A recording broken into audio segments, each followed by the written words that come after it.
The world began in a balance, a fragile harmony between villages and wilderness.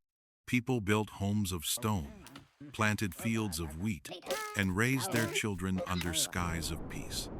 Kingdoms grew slowly, never rushing, never hungering for more than the earth would give. The forests were alive with song, the rivers clear as crystal. No one imagined the silence that would follow, or the horrors that would crawl from shadow.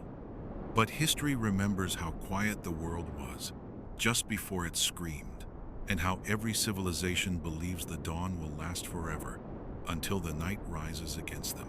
Many years have went by without the kingdoms knowing of what was brewing right below them. It began without warning, a sickness that whispered in the dark corners of towns. One villager coughed, then another, and soon entire families fell to fever. The healers spoke of curses, priests of punishment, but the truth was crueler. The dead refused to remain in their graves. At first they stumbled, clumsy, pitiful things that drew pity instead of fear. Yet hunger guided them, and their numbers grew as swiftly as their victims fell. Whispers turned to screams as entire villages were devoured, and the world awoke to find its greatest predator was no longer beast nor blade, but itself. The kingdoms thought themselves strong, forged by centuries of war and tradition. They believed steel could cut away the sickness, that fire could purify the rot. But the plague was not an enemy of flesh alone. It was hunger given form, relentless and unending. Battalions marched against the infected, and for every corpse that fell, two more rose. Arrows pierced lungs, blades severed limbs, yet still the dead dragged themselves forward, gnashing and clawing with a hunger that could not be killed.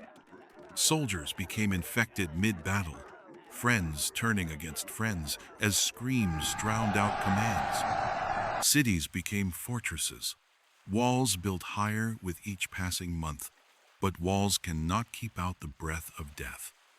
Villages starved behind their gates, supplies dwindling, hope cracking like stone under weight.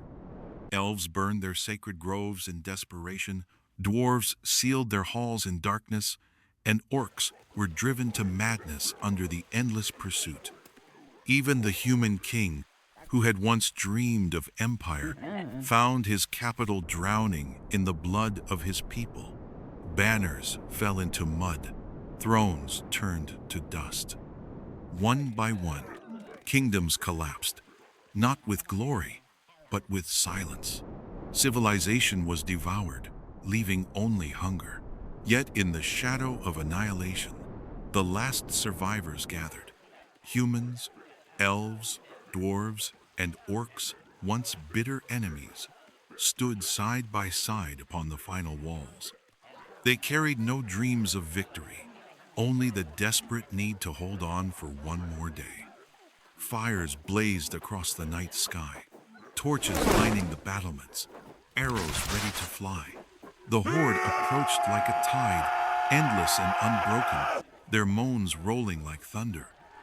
The defenders screamed not in fear, but in fury, every strike a prayer against extinction. Spears shattered, swords broke, yet still they fought. The battle raged until the world itself seemed to tremble. Flames devoured the night, smoke blotted the stars, and the clash of steel against bone became the drumbeat of the end. And then, as dawn should have risen, the walls collapsed. The tide poured in, devouring every last cry of defiance. One by one, the defenders fell, their courage swallowed by endless hunger. No hero rose, no miracle came, only silence remained. The last stand was not glorious, but desperate, and when it ended, the dead marched on, unknowing, unfeeling, eternal. But the world did not end. It simply changed. Ancient, patient, and merciless, began to reclaim what death had stolen. The dead, robbed of prey, wandered aimlessly until their bodies collapsed into dust.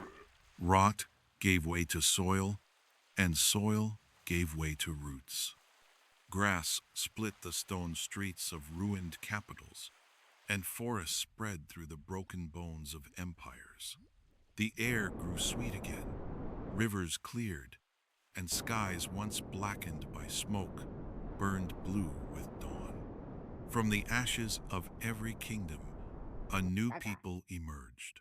Survivors scarred by fire and famine learned not to build towers of pride, but homes of humility.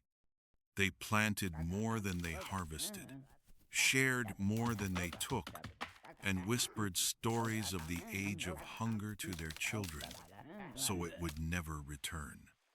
They no longer crowned kings or raised armies to march across the world. Instead, they lived in the shadow of what once was, humbled by memory, hardened by grief. And yet, even in their scars, they found strength. For though the old world was devoured by the dead, the new one was born in life. The night had ruled, but dawn, at last, had returned.